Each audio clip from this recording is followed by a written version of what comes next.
1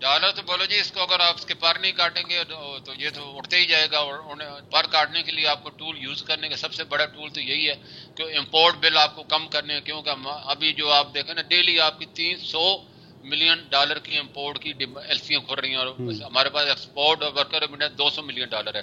per day $100 million کا آپ کا اس وقت ٹریڈ گیپ ہے جو بہت زیادہ ہے, اور اس کو کم کرنا پڑے گا. کم کرنے کا سب سے پہلا طریقہ ہے کہ کیش مارجن کی ایلسیاں کھلوائی جائیں, نہ کہ زیرو مارجن پہ آپ ڈالر خرید کے امپورٹ کریں اور پاکستان کو قرضوں میں جکڑ دیں اور ہر سال آپ کو 7.5% اس کے اوپر انٹرسٹ ریٹ دینا پڑے.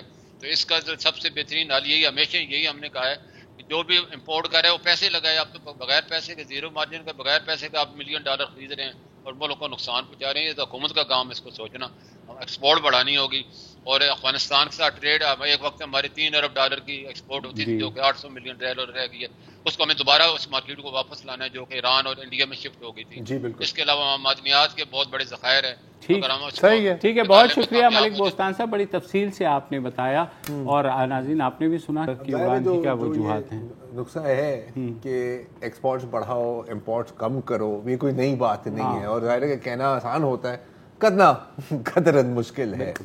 لیکن ظاہر ہے کووڈ ویو کے بعد تھوڑی سی ہم نے دیکھی, پھر ڈسپائٹ دا فیکٹ ہم لوگوں نے ایکسپورٹس بڑھائیں, لیکن ابھی بھی جس طرح وہ کہہ رہے کہ 100 ملین. ہاں تو جناب یہ تو تھا ڈالر کا حال. اب افراط زر کی جیسے میں نے بتایا شرح جو ہے وہ 13.64 ہو چکی ہے. اس کے علاوہ ٹریڈ ڈیفیسٹ کی ملک بوستان صاحب نے بھی بات کی, تو ہمارے ساتھ یہ لیکن پتہ ہے ہمارے ساتھ عمار خان ہے, اکانومسٹ نے بہت دفعہ یہاں, عمار حبیب یہاں پر شو پر دعوت بھی دی ہے. میں ان سے بھی تھوڑا سا سوال کرنا چاہ رہا ہوں ڈالر کے بارے میں, کیونکہ عمار ابھی آپ ملک بوستان صاحب کی بات سن رہے تھے. جی بالکل. جی اچھا, اب انہوں نے تو تقریباً میرا خیال ہے کہ 80% دار و مدار لگایا ہے کہ جی یہ افغانستان کی وجہ سے ہے. آپ اگری کرتے ہیں ان سے, یا اور بھی اس کے اندر فیکٹرز انوالوڈ ہیں؟ بالکل میں ملک صاحب سے اگری کرتا ہوں. یہ افغانستان جو ہے ایک سرٹنلی ایک فیکٹر ہے, مگر اس کے علاوہ ایک اور چیز جو مد نظر رکھنے کی ضرورت ہے وہ یہ ہے کہ دنیا بھر میں کوموڈیٹیز جو ہیں, جو اہم اشیاء جو ہوتی ہیں کھانے پینے کی, جس میں ویٹ ہو گئی, تیل ہو گیا, ایڈیبل آئل ہو گیا, گھی جس سے ہم بناتے ہیں یا کوکنگ آئل بناتے ہیں, دالیں ہو گئیں, اسٹیل ہو گیا, یہ بہت ساری چیزیں جو کہ ہم امپورٹ کرتے ہیں وہ اپنی 10 سال کی سب سے اونچی سطح پر ہیں. تو آبویسلی اگر آپ پہلے کوئی چیز امپورٹ کرنے میں $1 ملین لگاتے تو وہی چیز آپ کو $2 سے $3 ملین کی مل رہی ہے.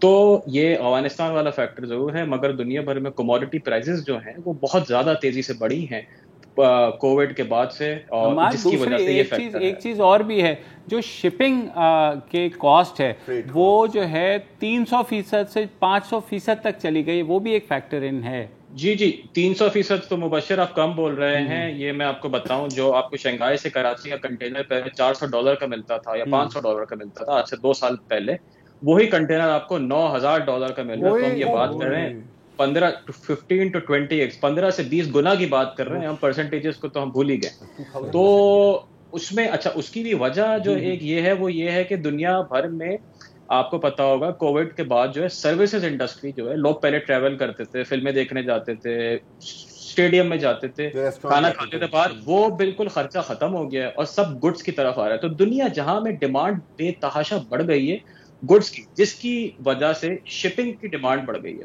شپنگ میں ایک اور چیز میں بتانا چاہوں گا کہ اچھی خاصی شپنگ جو ٹرانسپورٹیشن ہوتی تھی وہ ایئر لائنس کے تھرو ہوتی تھی. ایئر لائنس جو ہیں وہ تقریباً 20 یا 25% پہ ابھی آپریٹ کر رہی ہیں اپنے 2018 یا 2019 کے لیول کے مقابلے میں, جس کی وجہ سے شپس میں جو ہے جگہ ہی نہیں ہے کہیں سامان ادھر سے ادھر کرنے کی, جس کی وجہ سے قیمتیں بے تحاشا بڑھ گئی ہیں اور کنٹینر آپ کو ملتا ہی نہیں ہے چاہے آپ جس قیمت پہ بھی لینا چاہ رہے ہوں.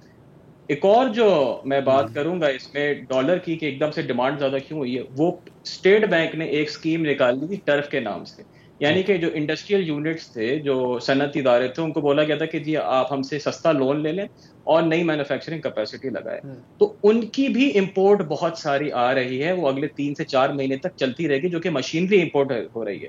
اس کا فائدہ ہمیں ضرور ہوگا آج سے 1.5 سال بعد 2 سال بعد جب وہ مشینری استعمال ہونا شروع ہوگی اور ایکسپورٹ ہونا شروع ہوگی, مگر فار دا ٹائم بینگ وہ مشینری بھی امپورٹ ہو رہی ہے جس کے پیسے اسینشلی باہر جا رہے ہیں. اچھا تو عمار اب اگین ابھی بستان صاحب سے یہ پوچھا ہے اور مجھے پتا ہے کہ یہ بڑا ایک وہ نجومی قسم کا ایک کھیل لگتا ہے, لیکن آپ کو کیا لگ رہا ہے یہ آ کے رکے گا بھی صحیح, اور اگر رکے گا تو کہاں تک رکے گا؟ مطلب اگر دیکھیں جی زرار یہ تو بالکل امپاسبل ہے کسی کے لیے کہنا کہ کہاں رکے گا کہاں تک جائے گا, مگر ہسٹری تاریخ ہمیں یہی بتاتی ہے کہ پی کے آر پاکستان روپی جو ہے وہ ڈالر کے اگینسٹ ویلیو لوز ہی کرتا ہے, اور جو انٹرسٹ ریٹ جس حساب سے چل رہے ہیں اس کے حساب سے اور یہ ویلیو لوز ہی کرے گا اگلے 6 سے 12 مہینے میں. 180 190 کا لیول آپ آرام سے دیکھ سکتے ہیں اگلے 6 سے 12 مہینے میں.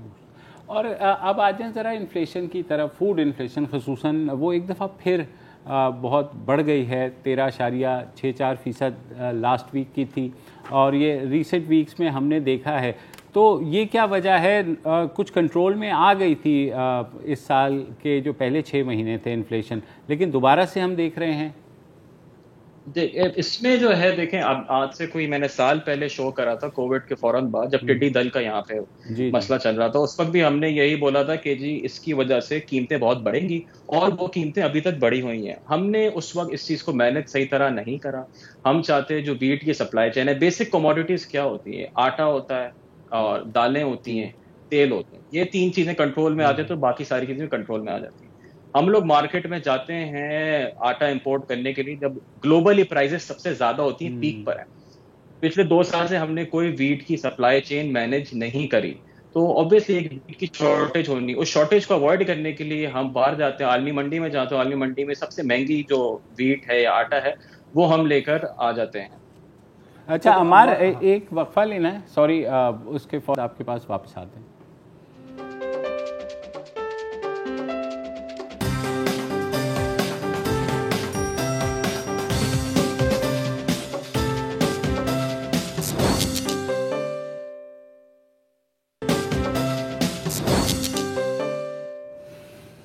Welcome back. اور ہم بات کر رہے ہیں افراط زر پہ, اور مسئلہ یہ ہے کہ جیسے ہم ہمیشہ کہتے ہیں مصیبت اکیلے نہیں آتی.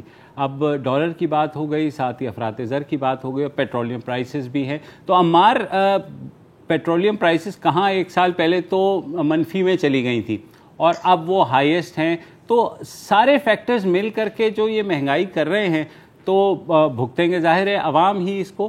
تو یہاں کہاں مسئلہ ہوا ہے, یا ہم اس بارے میں کچھ نہیں کر سکتے؟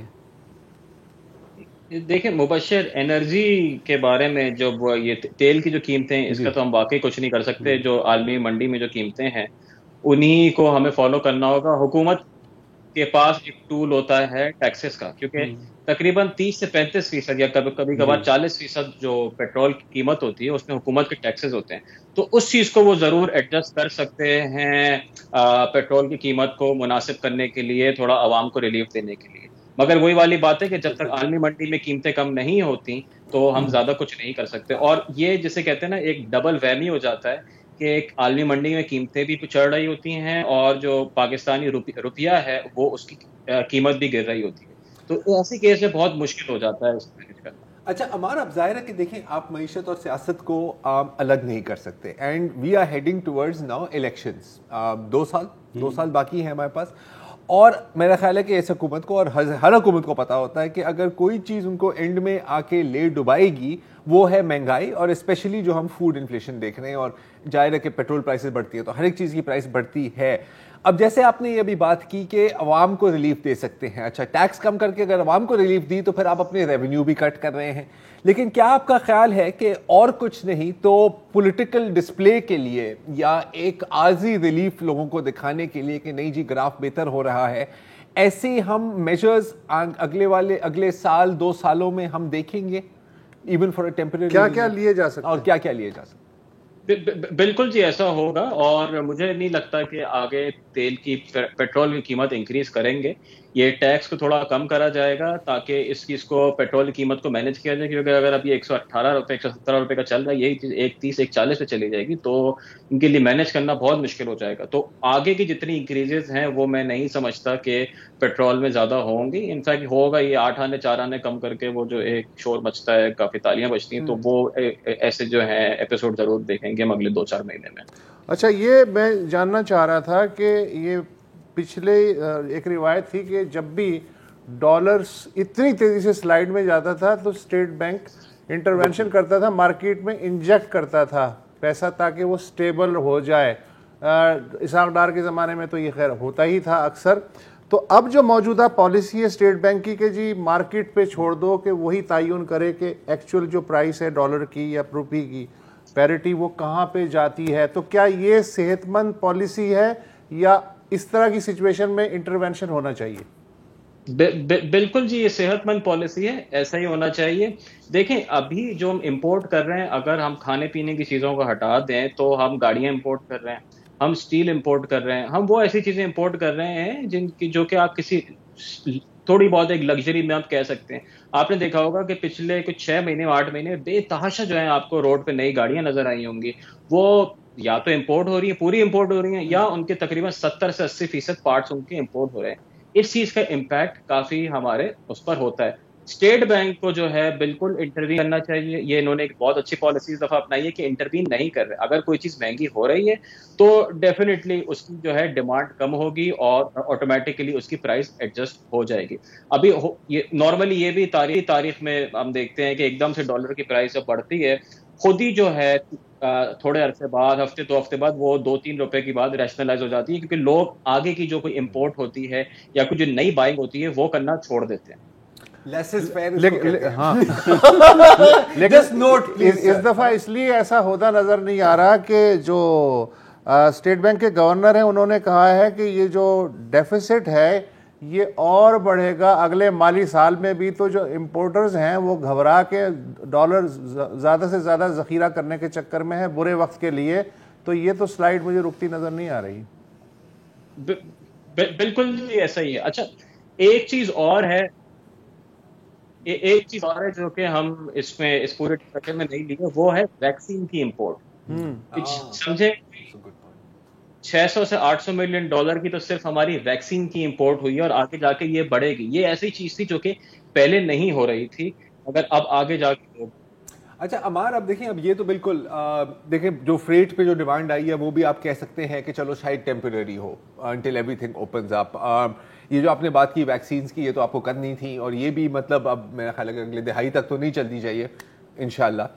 ایونچولی تو بات وہاں پر ہی آ کے پھنس جاتی ہے نا کہ جی ایکسپورٹس کو زیادہ بڑھاؤ, امپورٹ کو کم کرو. اچھا امپورٹس کو بھی کیسے کم کرنا ہے کہ آپ امپورٹ سبسٹیٹیوشن کریں. اچھا امپورٹ سبسٹیٹیوشن آپ اس وقت نہیں کر سکتے جب تک آپ کے پاس مینوفیکچرنگ نہیں ہے, اور یہ جب سب آپ کر لیں گے تو اس کے بعد سی پیک کے جو قرض ہیں ان کی میچورٹی کا وہ تو چھوڑ ہی دو نا یار ابھی کے لیے, وہ تو رول اوور ہو رہے ہیں وہ اس کے لیے بھی میٹنگ. اچھا چلو شکر اللہ تعالیٰ. چلیں آپ کا یہ سوال, اس سوال کا جواب مل گیا آپ کو فار ناؤ.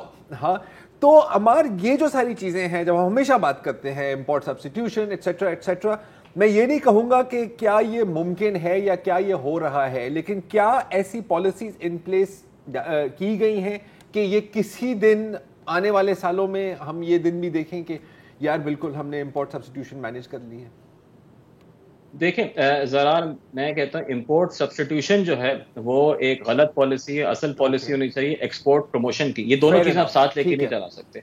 ایکسپورٹ اگر آپ کچھ بنا کے کر رہے ہوں گے تو اس کے لیے بہت سارے کمپوننٹ ایسے ہوں گے, بہت ساری چیزیں ایسی ہوں گی جو کہ آپ کو امپورٹ کرنی ہوگی. آپ کا کام یہ ہونا چاہیے آپ امپورٹ کریں, اس پہ ویلیو ایڈ کریں اور ایکسپورٹ کریں. ہم جب اس چیز سے فوکس کرتے ہیں کہ ہم امپورٹ سبسٹیٹیوشن کریں گے, اس سے ہوتا یہ کہ قیمت جو ہے آٹومیٹکلی بڑھ جاتی ہے, چیزیں اور مہنگی ہو جاتی ہیں, اس سے کم نہیں ہوتی. فوکس ایکسپورٹ پہ ہونا چاہیے, مگر ایز سچ پچھلے کوئی 3 سال سے باتیں تو بہت ہوتی ہیں, مگر نمبرز میں ہمیں ایز سچ کوئی ایکسپورٹ پہ نظر نہیں آ رہا ہے. سوال میں نے آپ سے یہی میں کرنے والا تھا, آپ نے ویسے ہی جواب دے دیا. Thank you very much Ammar. یہاں پر ایک وقفہ ہے اور اس کے بعد الیکشن کمیشن پہ بات.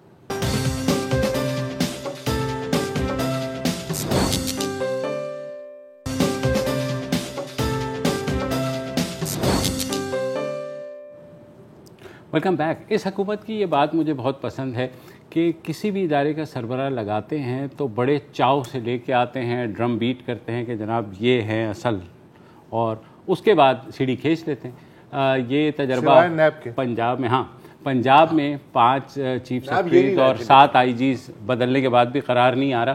اب سینگ پھنسائے ہیں انہوں نے چیف الیکشن کمشنر کے ساتھ, جو کہ سکندر سلطان راجہ, جن کو جنوری 2020 میں بڑے چاؤ سے لے کر کے آئے تھے, اور حکومت نے کہا تھا کہ جی اس دفعہ دیکھیں گے آپ انڈیپینڈنٹ ہوگا, مکمل خود مختار ہوگا, اور یہ دیکھیں گے آپ الیکشن کمیشن. اس کے بعد کچھ ضمنی انتخابات ہوئے, خصوصاً ڈسکا کے ضمنی انتخاب کے اوپر جب الیکشن کمشنر صاحب نے اپنی انڈیپینڈنس دکھائی تو تب سے تھوڑی سی حکومت چونکی کہ بھائی یہ مطلب یہ والی انڈیپینڈنس. تو اب جو ہے پھر ای وی ایمس کا آپ کو پتہ ہے حکومت کا بہترین وہ ہے سبجیکٹ. اچھا یہ آپ جو کہہ رہے ہیں نا ان سے سینگ پھنسا لیے, دیکھو جس طرح نواز شریف کی کسی آرمی چیف سے نہیں بنی, اسی طرح عمران خان کی کسی چیف الیکشن کمشنر سے نہیں بنی ہے. ان سے پہلے سردار رضا خان صاحب موجود تھے اور عمران خان صاحب نے ان کی شان میں بھی کچھ فرمایا تھا تو انہوں نے طلب کر لیا تھا, اور پھر جب یہ پیش نہیں ہوئے تو اسلام آباد پولیس کو انہوں نے حکم دیا کہ اسے گرفتار کر کے جو ہے پیش کیا جائے. تو خان صاحب کو پھر غیر مشروط معافی مانگنی پڑی تھی. اب ان کی بجائے پھر اب سکندر سلطان راجہ آ گئے, کنسنسس سے آئے, لیکن یہ ہے کہ الیکٹرانک ووٹنگ مشینز کے اوپر جو ہے نا بہت ساری چیزیں یار, ڈسکا تھا, پھر فارن کرنسی کیس اٹکا ہوا ہے, جو پی ٹی آئی کی فارن فنڈنگ کیس ہے وہ اٹکا ہوا ہے, ای وی ایم ہے, لیٹسٹ ابھی کنٹونمنٹ بورڈ کے الیکشن کے لیے وفاقی حکومت نے کہا کہ صاحب فوج کو طلب کرنے کی اجازت دے, تو انہوں نے چیف الیکشن ہے کہ اس کی کیا ضرورت ہے, یہ تو کنٹونمنٹ کے الیکشن ہے, اس میں کون سی فوج ہے. تو یہ بہت ساری چیزیں ہیں. اچھا اب مسئلہ یہ ہے کہ انہوں نے جو طلب کیا ہے وہ جو لیٹر کے بارے میں بتاتا ہوں, پہلے ہم سن لیں کہ اصل مسئلہ ہے کیا وہ, کیونکہ وہ کہہ رہے ہیں ہمیں الیکشن کمیشن سے مسئلہ نہیں ہے, چیف الیکشن کا مسئلہ ہے. فواد چودھری صاحب نے جب پریس کانفرنس کی 2 روز پر, تو سنیے. الیکشن کمیشن کا بھی آپ کو بتا دوں, سارا الیکشن کمیشن بھی نہیں ہے, چیف الیکشن کمشنر صاحب کو زیادہ شوق آیا ہوا ہے کہ وہ ایک اپوزیشن کے ماؤتھ پیس کے طور کے اوپر کام کرنا چاہتے ہیں. الیکشن کمیشن تو ایک ادارہ ہے, اس میں مختلف لوگ ہیں, مختلف اس میں حصے ہیں, اس کی اسٹیبلشمنٹ اپنی ہے, اس کی لوگ اپنے ہیں, لیکن الیکشن کمشنر جو ہیں چونکہ ان کا تعلق ہوگا, ظاہر ہے کہ وہ ایک قریبی رابطے میں رہے ہیں نواز شریف صاحب وغیرہ سے, ان کی ذاتی ہمدردی بھی ہو سکتی ہے, اس کے اوپر بھی ہمیں کوئی پرابلم نہیں ہے. لیکن الیکشن کمشنر ہو یا کوئی بھی ادارہ ہو, اس کو پارلیمنٹ کو مان کے چلنا ہوگا.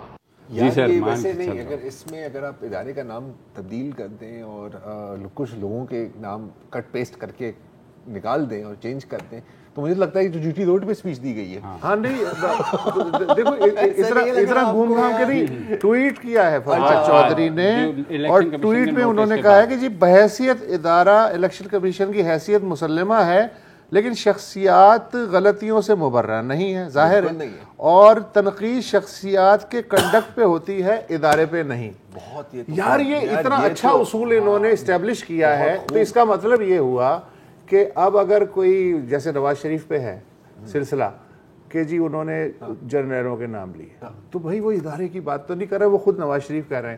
خود یہ جو صحافی چیخ رہے ہیں کہ ہم شخصیات کے بارے میں جو ہے خبریں دیتے ہیں, اداروں کے بارے میں تھوڑی دیتے ہیں. تو یہ چیزیں تو اب ایک اصول بن گئی ہیں. اگر یہ الیکشن کمیشن کے لیے اصول ہے تو پھر سب کے لیے ہونا چاہیے یہ. اچھا, اعظم سواتی صاحب کو بھی نوٹس گیا ہے کہ انہوں نے کہا تھا کہ میں الیکشن کمیشن ایسے آگ لگا دوں ایز پر رپورٹس, ہاں کہا, اور رشوت لیتا ہے الیکشن کمیشن نا, رپورٹڈلی انہوں نے یہی کہا ہے. اچھا, ابھی جو الیکشن کمیشن نے نوٹس بھیجا ہے وہ تو سادہ نوٹس ہے کہ بھئی آپ جو ہیں, اور انہوں نے ریکارڈ منگوا لیا پیمرا سے اور کمیٹی کا ریکارڈ, جہاں یہ باتیں ہوئی انہوں نے کہا کہ آپ ثبوت دے دیں. اگر ثبوت نہیں دیتے تو نیکسٹ ہوگا کہ کنٹیمپٹ آف کورٹ, کیونکہ جو الیکشن کمشنر کا عہدہ ہے وہ سپریم کورٹ کے جج کے برابر ہوتا ہے, and he has the power to issue contempt notice, اور اگر وہ ثابت ہو جاتا ہے تو 63 کے تحت آپ فارغ بھی ہو سکتے ہیں. اب ظاہر ہے ان کو یہ بھی پتا ہے, ٹھیک ہے, ایسا نہیں ہے کہ جب آپ بات کرنے ہوتے ہیں تو آپ کو ان باتوں کا نہیں پتا, آپ کو ان کا مطلب اچھی بات ہے. سوال بنتا ہے کہ اتنے فرنٹس پر سائملٹینیسلی لڑنا کون سی اسٹریٹجی ہوتی ہے؟ نہیں سن لے پلیز یار, مجھے پتا تھا آپ ہنسو گے اس بات پہ یار, لیکن میں نہیں دیکھ رہا اس کی طرف, میں تمہاری طرف دیکھ رہا ہوں. بچپن میں جب تاریخ پڑھی تھی جرمنی کی, آپ کو جرمنی کا تو پتا ہے نا, جاپان کے ساتھ جو لگتا ہے جی وہ والا, تو ایک ہم نے کہا تھا کہ دوسری جنگ عظیم میں حالانکہ ان کی فوج مطلب ٹاپ ناچ تھی, مسئلہ ہوا کہ یار 2 فرنٹس پہ ان کو لڑنا پڑا. یہاں پر تو میں تو گنتی کے 5 فرنٹس تو میں بھی گن سکتا ہوں. تو یہ کیا فولشنس ہے یا یہ ایکچوئل اسٹریٹجی ہے. اور دونوں پہ میرا خیال ہے کہ وقفہ لیتے ہیں تو پھر تھوڑا سا آپ ہی سے سنیں گے کہ کیا ہے. نہیں میرے سے ہی سنیں گے, ظاہر ہے.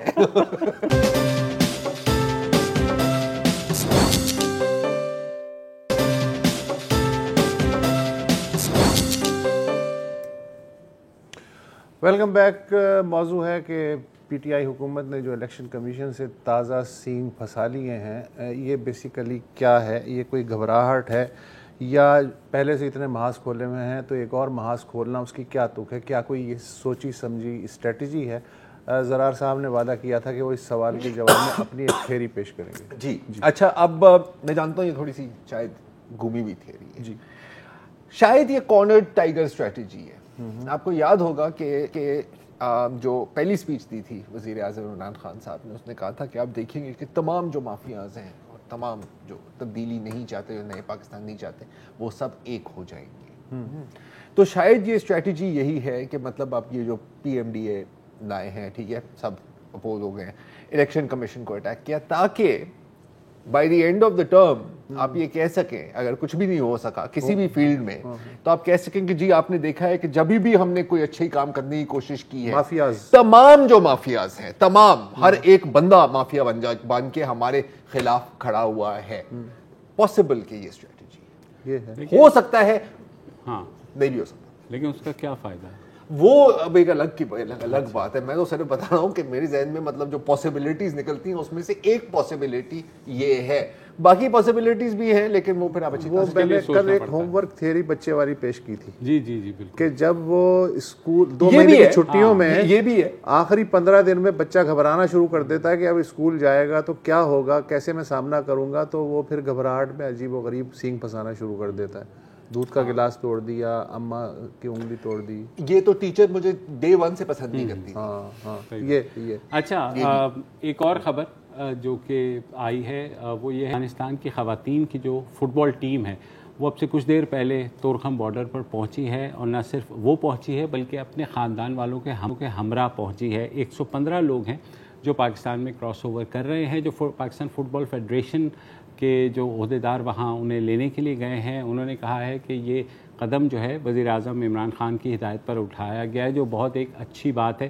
اب یہ کلیئر نہیں ہے کہ وہ یہاں آ کر کے یہیں قیام کریں گی یا ایونچولی وہ کہیں اور جائیں گی. آپ کو یاد ہوگا کہ طالبان نے اعلان کیا ہے کہ خواتین جو ہے وہ کھیل نہیں سکتی, ان کی سپورٹس کے اوپر جو ہے ان کو اعتراض ہے. تو ظاہر ہے جو سپورٹس چل رہے تھے افغانستان میں خواتین کی حد تک, وہ اب ایتھلیٹس دوسرے ملکوں میں جائیں گی, جو کہ افسوسناک امر ہے. لیکن بہرحال یہ ٹیم جو پہنچی ہے ابھی, اور میں اس کی تصویر دیکھ رہا تھا, وہ برقعوں میں ملبوس ہیں, وہاں پر وہ پہنچی ہیں, اور اب کچھ دیر بعد وہ پاکستان آئیں گے پورے خاندانوں کے ساتھ. تو ظاہر ہے در بدر ہوئی ہیں, ریفیوجی بنیں گی کہیں. اچھا, 115 سے 150 لوگ ہاں, اور اس سے پہلے جو سب سے پہلے افغانستان کی جو 5 بچیاں تھیں روبوٹکس ٹیم تھی, وہ پھر کسی طرح میکسیکو میں فی الحال جو ہے وہ قیام پذیر ہے.